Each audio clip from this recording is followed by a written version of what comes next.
दोस्तों नमस्कार। आज का टॉपिक है एसएससी जीडी 2022 और ये क्लास 16 है। सो बिना आप लोगों का समय वेस्ट किए सीधे हम सवाल पे चलते हैं। सवाल यह है कि पाइप ए और बी एक टैंक को क्रमशः 10 घंटे और 13 सही 1/3 घंटे में भर सकते हैं। पाइप सी एक निकासी पाइप है।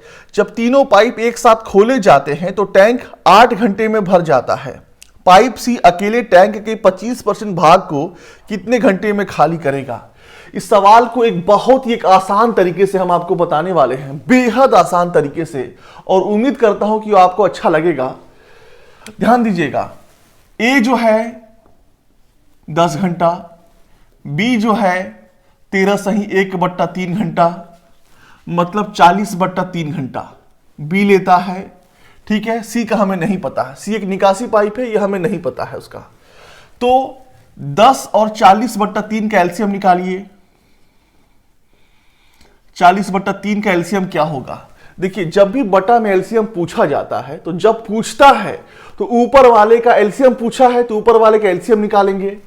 तो 10-40 का एलसीएम क्या होगा? 40, और नीचे वाले का एचसीएफ निकालेंगे, मौसा निकालेंगे। तो 10 के नीचे क्या है? जब 1 है और यहां पे 3 है तो 1-3 का मौसम क्या होगा? 1 होगा। मतलब इनका लॉसअप हमारा कितना हुआ? 40 हुआ। कितना हुआ? 40 हुआ। अब ध्यान दीजिएगा आप,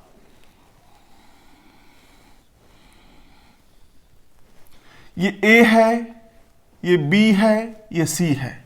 किसी भी चीज को आराम से सीखते हैं, सीखते बहुत प्यार से हैं। टोटल 40 यूनिट है। ठीक है, ए अगर 10 घंटे में भरता है तो 1 घंटे में कितना भरेगा? 10 चौके 40, 4 यूनिट। बी अगर 1 घंटे में, बी अगर 40/3 घंटे में पूरा भर देता है तो 1 घंटे में कितना भरेगा? तो टोटल ये 40/3, ऊपर में 3 चला गया, 40 से कम 40, 3 यूनिट। कितना? बी 1 घंटे में 3 यूनिट भरेगा। ए 4 यूनिट, बी 3 यूनिट। और सी खाली करता है, चूंकि सी जो है एक निकासी पाइप है तो ये खाली करता है, हमें नहीं पता है, तो -x कर दीजिए, इसको -x कर दीजिए। ध्यान दीजिएगा आप, ये दोनों भरे हैं और ये खाली किया है, तो हम लिख सकते हैं कि 4 3 7 -x बराबर 40, और समय कितना लगा? 8 घंटा। समय कितना लगा? 8 घंटा। देखिए, सवाल ये हमारा बैठ गया, सवाल हमारा बैठ गया। क्यों? क्योंकि 8 घंटा जो है 8 घंटे में भरा जाता है। 8 घंटे में भरा जाता है मतलब 1 घंटे में 8 × 5 = 40, 5 यूनिट, और 7 यूनिट ये लोग भरते हैं, तो कोई खाली करता है, कोई खाली करता है। ठीक है, तो x बराबर कितना हो जाएगा? 8 × 5 = 40 हो गया। ये 5 जब इधर आएगा तो 7 में से 5 गया 2, 7 में से 5 गया 2, मतलब x जो है 1 घंटे में 2 यूनिट खाली करता है। 2 यूनिट खाली करता है। इसका मतलब कि पूछा क्या है कि 25% भाग, तो 40 का 25%। ठीक है, और 1 घंटे का हमें पता हो गया, तो 25 चौको 100। ठीक है, 4 दहा में 40, 2 पच्चे 10, मतलब 5 घंटा लगेगा। 5 घंटा लगेगा, 5 घंटा लगेगा। सवाल हमारा बन गया। इस सवाल में कुछ नहीं था, बस इसको ध्यान से देखिएगा। जब भी हमें ए बी का पता हो, ए बी का पता है, सी का पता नहीं है, आप उसको एक्स मान लेंगे। जाहिर सी बात है, जब कोई खाली करता है तो एक्स्ट्रा समय लगता है भरने में। तो 8 घंटा लगता है, तो 8 घंटा मतलब 1 घंटे में 5 यूनिट, तो 7 - x, 7 भरता है, ये खाली करता है, बराबर 5। तो x का मान 2 निकल गया, मतलब ये जो है 1 घंटे में 2 यूनिट खाली करेगा। तो 40 का 25% पूछा है, मतलब 10 यूनिट। 10 यूनिट 40 का 25 कितना होता है? 4 दहा में 40, और 1 घंटे का हमें पता है, तो 2 पचे 10, 5। कितना घंटा लगेगा इसको? 5 घंटा लगेगा। सो एक अच्छा सवाल था। ठीक है, आगे बढ़ते हैं।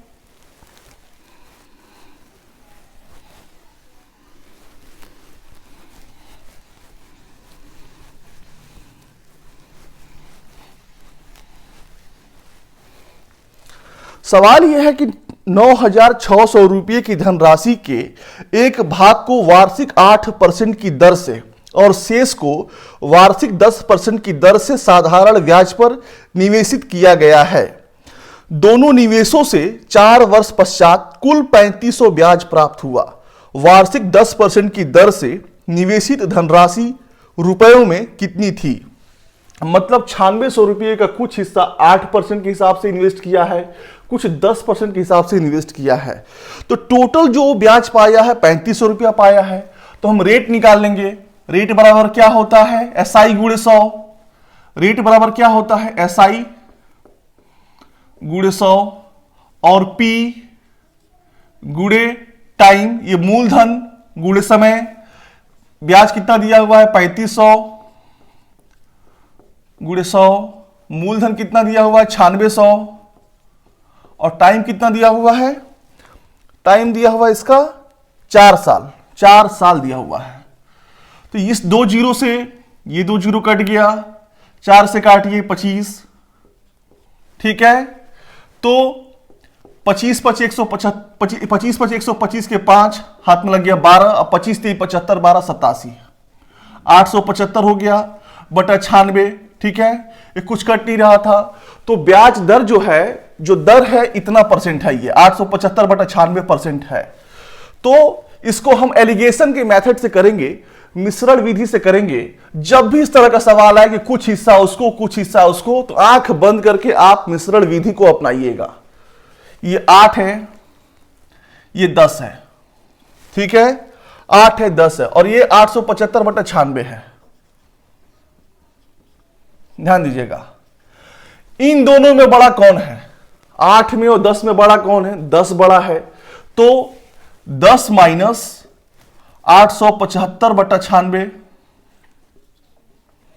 96 दहा में 960 माइनस 875 बटा 96। ये सब चीजें मेंटली हो सकती हैं, दिमाग में हो सकता है। चूंकि मेरा फर्ज होता है कि क्लास में पूरे विस्तार से उसको बताना, पूरे विस्तार से उसको बताना।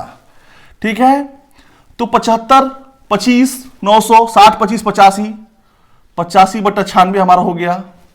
तो यहां पर कितना आ गया? 85 बटा 96। ध्यान दीजिएगा, और ये हमारा छोटा है, ये हमारा छोटा है।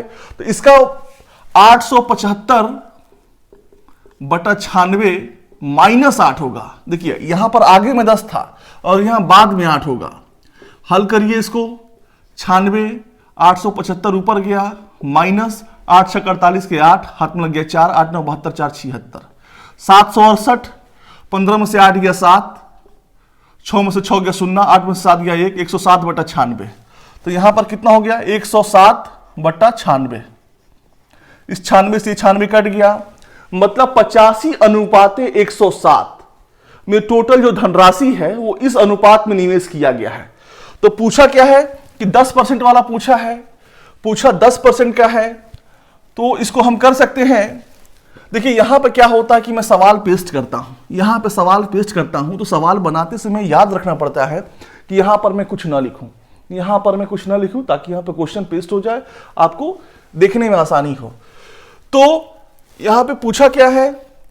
10% का पूछा है, तो टोटल अमाउंट 9600 है। 107, इनका अनुपातिक योग 85 7 92, 192। ये 4 से कटेगा, 4 चौके 16, 4 8 32, 4 से 2400 को 96 होता है, 2400। फिर 48 पचे 240 होता है, 48 पचे 240 और ये 0। 50 गुण 107, 5 7 35। ठीक है, 5 एकम 5 और ये 0 उतर गया, मतलब 5350 रुपया हुआ। ये 5350 रुपया हुआ, हमारा आंसर आ गया। जब भी इस तरह का सवाल आए तो आप एलिगेशन मेथड से ही करिएगा। सबसे आसान तरीका इसका यही है, सबसे आसान तरीका यही है। और इससे भी यदि आसान कुछ होता है तो बिल्कुल हम आपको बताएंगे।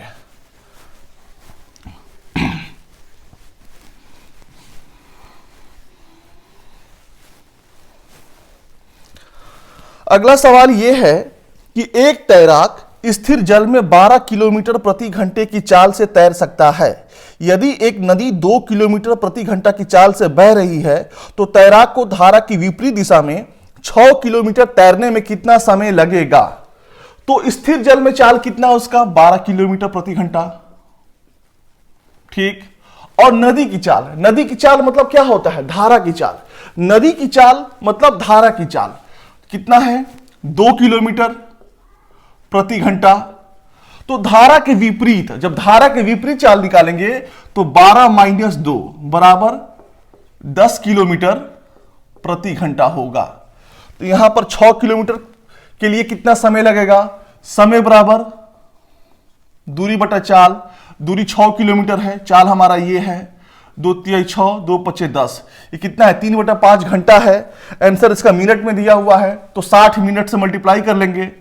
5 12 12 तिहाई 36, 36 मिनट ये हमारा आंसर हो गया। 36 मिनट हमारा आंसर हो गया। सो इस सवाल में कुछ नहीं था। आगे बढ़ते हैं।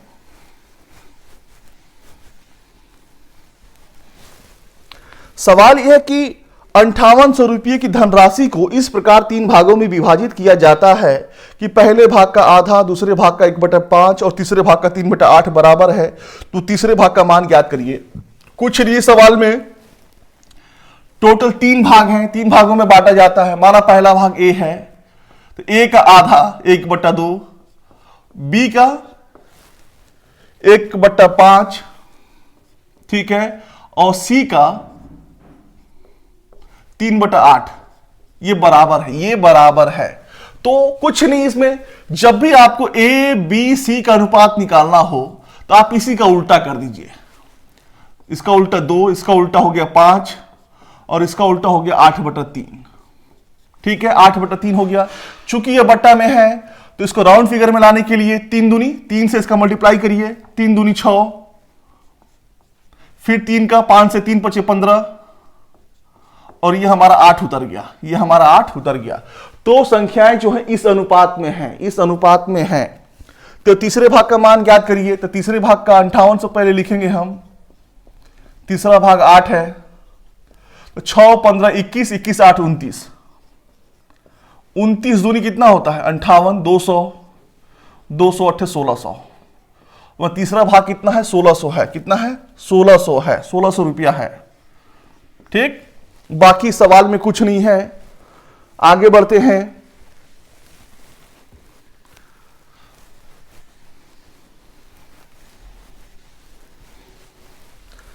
ए बी और सी 3 संख्याएं हैं। ए का मान बी के मान से 20% अधिक है और सी का मान ए और बी के मानों के योग से 20% कम है। बी और सी के मानों का अंतर ए के मान से कितने प्रतिशत कम है। ठीक है, मतलब ये ए, ये बी और ये सी है। दिया है कि बी अगर 100 है तो ए बी से 20 ज्यादा है, मतलब 120 हो गया। और सी जो है इन दोनों के योग से, इन दोनों का योग कितना हुआ 220 से 20% कम है, मतलब 80% है। 0 कट गया, 22 8 कितना होता है 176, कितना होता है 176, मतलब सी हमारा 176 है। इन दोनों का अंतर कितना है, बी और सी का अंतर कितना है 100, 176 में से 100 गया 76। अब ध्यान दीजिएगा, तो पूछा है कि बी और सी के मानों का अंतर ए के मान से कितने प्रतिशत कम है। ए के मान से तो पहले हम माइनस करते हैं। 120 में से 76 गया, 24 20 44, 120 में से आप 76 करेंगे तो 44 कम है। तो 44 जो है ए से कितना कम है, ए से कितना कम है। ए से शब्द का प्रयोग किसके साथ हुआ है, ए से हुआ है, मतलब वो नीचे जाएगा। तो 44/120 गुणे 100। देखिए जब भी इस तरह का सवाल आता है या ऐसे नहीं, ये इससे कितना कम है, जब भी से शब्द का प्रयोग हो और से के साथ जो जुड़ा हुआ है लेटर, ए हो बी हो सी हो, वो हमेशा नीचे आता है, हमेशा वो नीचे आता है। तो 20 25 100, 20 6 120, 2 3 6, 22, 22 25 110, 110/3, मतलब क्या हम लिख सकते हैं 3 3 9, 2 3 6 18 दशमलव, फिर 3 6 18, 3 6 18, 36.66 इसका आंसर आएगा। तो पूर्णांकित बोला है, एक दशमलव स्थान तक पूर्णांकित बताइए, मतलब इसका आंसर सी हो गया 36.7। कितना हो गया 36.7 हो गया। सो आगे बढ़ते हैं।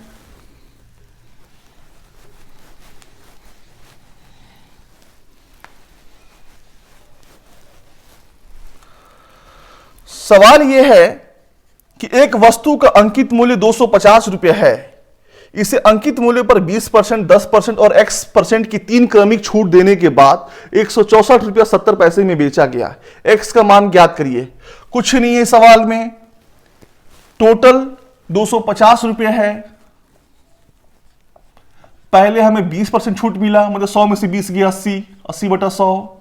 फिर हमें छूट मिला कितने का, हमें छूट मिला इसका 10% का, 100 में से 10 गया 90, 90 बटा 100। फिर हमें मिला X%, तो 100 माइनस एक्स, हमें X नहीं पता है, तो 100 माइनस एक्स बटा 100 बराबर 164 रुपया 70 पैसा है, दशमलव है। तो दशमलव के बाद दो संख्या है, तो हम यहां पर 100 लिख सकते हैं। ठीक, बिल्कुल लिख सकते हैं। इस 100 से ये 100 खत्म हो गया। ओके, फिर 20 चौको 80, 20 पच्चे 100, इस एक जीरो से एक जीरो कट गया। ये 10 है, ये 5 है, 10 पचे 50, 10 पचे 50, तो 50 पचे 250। ठीक है, अब क्या बचा हमारा, 9 से काटते हैं तो 1 6 7 4 11 7 18, मतलब 9 से कटेगा ये। चलिए देखते हैं 9 से, 9 एकम 9, 7 9 8 72, 29 27 0। ठीक है, अब 5 चौको 20, 5 चौको 20, तो 100 माइनस एक्स, ये 100 माइनस एक्स बराबर 1830 बट्टा 20, 0 0 कट गया, 2 9 18, 2 एकम 2 और 0.5, मतलब 91.5, 91.5 हुआ हमारा ये। तो x बराबर, तो 91.5, जब 100 माइनस 91.5 करेंगे तो 91.5 और आधा 92, 92 8 100, मतलब ये 8.5 हो गया। कितना हो गया ये, 8.5 हो गया, 8.5 हो गया। 8.5% की वो तीसरी छूट देता है। इस सवाल में कुछ नहीं था, आगे बढ़ते हैं।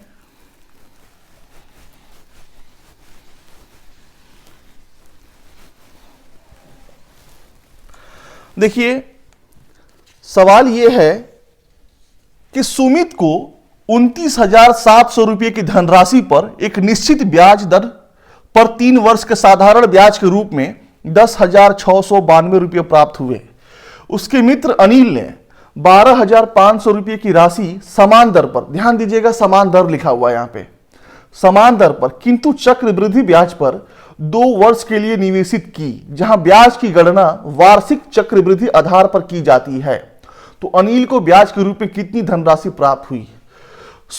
पहले सुमित का क्या है, सुमित पैसा जमा करता है 29,700, 3 साल बाद ब्याज पाता है 10,690।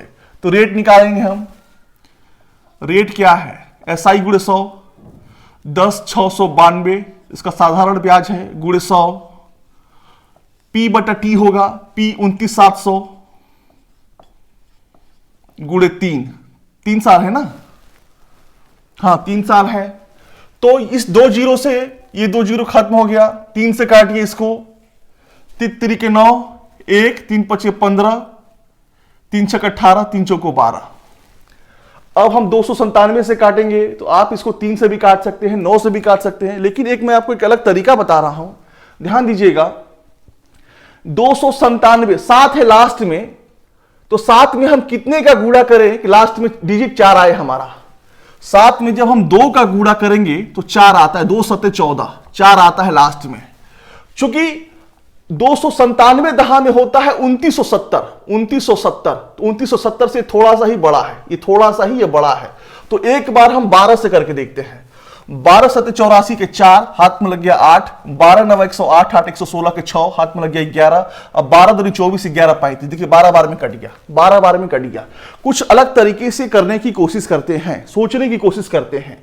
जब हम सोचेंगे तभी करेंगे, अन्यथा नहीं हो पाएगा।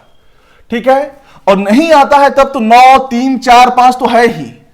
यहां हमें समय बचाना है, हमारा टारगेट है कि हमें कम समय में ज्यादा सवाल सॉल्व करना है।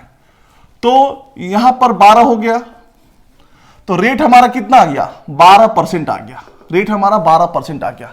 अब ध्यान दीजिएगा, इसी दर पर जो इनका मित्र है अनिल, वो 12,500 रुपये इन्वेस्ट करता है 2 साल के लिए, तो चक्रवृद्धि ब्याज निकालिए।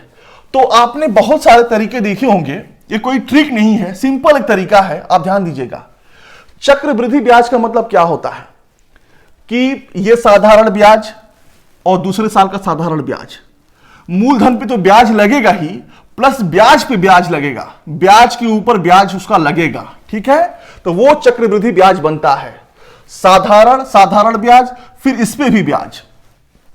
तो हम निकाल लेंगे, एक साल का पहले निकालेंगे, क्योंकि साधारण ब्याज जो होता है वो हर साल फिक्स होता है, हर साल फिक्स होता है। तो कितना है ये 12,500 है। साधारण ब्याज का formula P R T, R कितना है इसका 12, और एक साल का निकालना है तो एक लिखने की जरूरत नहीं है, बटा 100।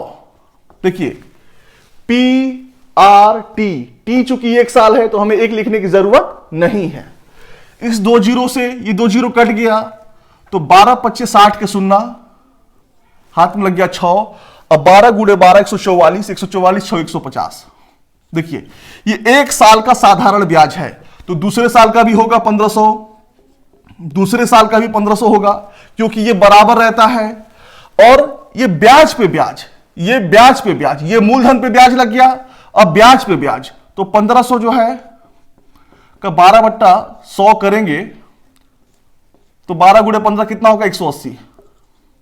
मतलब 1500 ब्याज है तो ब्याज का 12%, ब्याज का 12% 180 होता है। अब इसको जोड़ दीजिए, 1500 1500 3000 और 180 कितना हो गया 3180, 3180। इसका ब्याज कितना हो गया 3180। इसको आप ऐसे भी कर सकते हैं, ऐसे भी कर सकते हैं।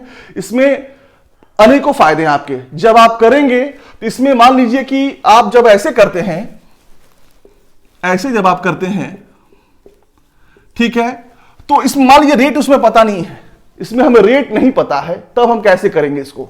तो आप ये जो है इस तरीके से जब आप करेंगे तो सब पे ये काम करेगा, ये जो है सब पे काम करेगा। आप रेट निकाल सकते हैं, आप मूलधन निकाल सकते हैं, सब पे काम करेगा ये। आगे बढ़ते हैं।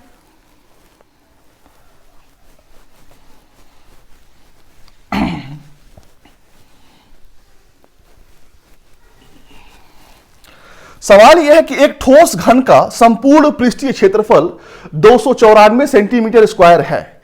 इसे पिघलाकर, किसी भी चीज को जब पिघलाया जाता है, इसका मतलब उसके पूरे आयतन को पिघलाया जाता है। पिघलाना शब्द का सीधा संबंध उसके आयतन से है, याद रखिएगा इस बात को आप। इसे पिघलाकर 7 सेंटीमीटर त्रिज्या वाला लंब वृत्तीय बेलन बनाया जाता है। बेलन की ऊंचाई कितनी होगी? तो यहां पर पहले पूछा है, दिया है पृष्ठीय क्षेत्रफल। तो घन का पृष्ठीय क्षेत्रफल होता है 6a स्क्वायर बराबर 294 है। 6 से काटिए, 6 चौको 24, 6 9 54। ए स्क्वायर बराबर 49, मतलब ए बराबर 7, 7 7 49 होता है। ठीक, ए बराबर 7 हो गया। तो घन का आयतन कितना होता है? ए क्यू होता है। घन का आयतन देखिए, घन का आयतन बराबर यहां दिया हुआ है लंब वृत्तीय बेलन का आयतन, बेलन का आयतन, क्योंकि आयतन सेम है। ठीक है, तो घन का आयतन कितना होगा? 7 का होल क्यू बराबर पाई आर स्क्वायर एच, पाई हो गया। आर कितना दिया हुआ इसका? 7, तो 7 गुणे 7 होल स्क्वायर को हम लिख सकते हैं 7 गुणे 7, और एच नहीं पता है तो एच लिख दीजिए यहां पे एच। अब इस 7 से ये 7 कट गया, इस 7 से 7 कट गया, और इस 7 से एक खत्म हो गया, तो यहां पे स्क्वायर बच गया। इसको हम समझा के लिख दे रहे हैं, इसको हम समझा के लिख दे रहे हैं। 7 क्यूब मतलब क्या होता है? 7 गुणे 7 गुणे 7, ठीक है। और यहां पर 22/7। तो अब आप यहां से ध्यान दीजिएगा, इसको भूल जाइए। गुणे 7 गुणे 7 गुणे एच, ठीक है। इस 7 से 7 कट गया, इस 7 से 7 कट गया, और 7 7 49, 7 7 49। तो एच बराबर क्या हो जाएगा? 49, और ये 22 नीचे आ गया। जब आप इसको हल करेंगे तो 22 दूनी 44, 5 बचा दशमलव, फिर 22 दूनी 44, हमारा 2.2, क्योंकि यहां पर दिया हुआ है कि दशमलव के एक स्थान तक सही, मतलब ये हमारा निकल गया 2.2 सेंटीमीटर, 2.2 सेंटीमीटर। ठीक है, इस सवाल में कुछ नहीं था, ये फॉर्मूला बेस्ड सवाल है ये।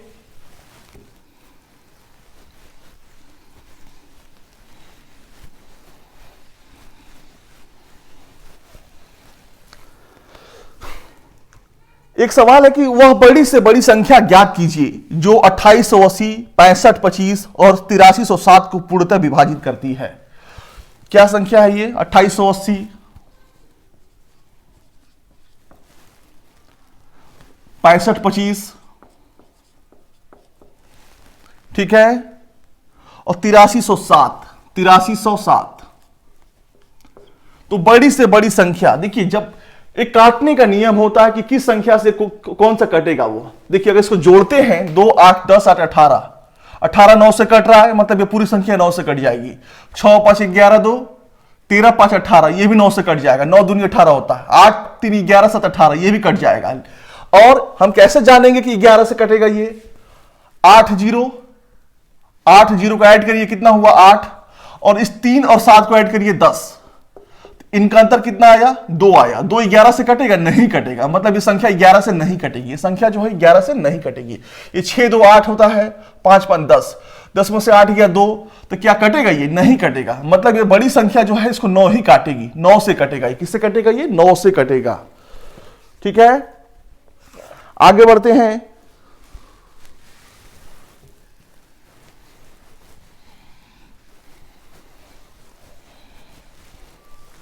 सवाल यह कि एक दुकानदार 1500 रुपये में 35 दर्जन पेंसिल खरीदता है। उसे 40% का लाभ प्राप्त करने के लिए 125 में कितनी पेंसिल बेचनी चाहिए? तो बहुत सिंपल तरीका है। 1500 में खरीदा है, ध्यान दीजिएगा, और 40% वो लाभ चाहता है, मतलब 100 + 40 / 100, 15 चौके 60 के 0, 21 हो गया। 2100 रुपया में वो बेचना चाहता है। खरीदे इतने में है, बेचना चाहता है 2100 रुपया में। ठीक, तो और एक दर्जन में हमें पता होता है कि 12 होता है। एक दर्जन = 12, संख्या में 12 होता है। तो 35 दर्जन पेंसिल है, तो कितना होगा टोटल? जब मल्टीप्लाई करेंगे तो बराबर इतना पेंसिल आ जाएगा, इतना पेंसिल आ जाएगा। एक दर्जन में जब 12 होता है तो 35 दर्जन में 35 × 12, इसको आप ऐसे ही रहने दीजिए। चूंकि 2100 रुपया में 2100 रुपया में वो इतना पेंसिल बेचता है, 3500 × 12, सॉरी 35 × 12, 2100 में वो इतना पेंसिल वो बेचता है। इसका मतलब वो 1 रुपया में बेचेगा 35 × 12 बटा 2100। तो पूछा यह है कि लाभ प्राप्त करने के लिए 125 में वो कितनी पेंसिल उसे बेचनी चाहिए, उसे कितनी पेंसिल बेचनी चाहिए? तो 125 का 35 × 12 2100 × 125। देखिए 35 छक्के होता है 210, 35 छक्के 210, और 0 उतर गया। 12 × 5 = 60, ठीक है, 12 × 5 = 60, और 25 × 5 = 125, ये 25 हो गया। मतलब 125 रुपया में वो 25 पेंसिल बेचेगा तो उसे 40% का लाभ होगा, उसे 40% का लाभ होगा। लाइट की कमी है इस क्लास में, थोड़ी लाइट की कमी हो गई है। रुकिए मैं लाइट ऑन कर दूं।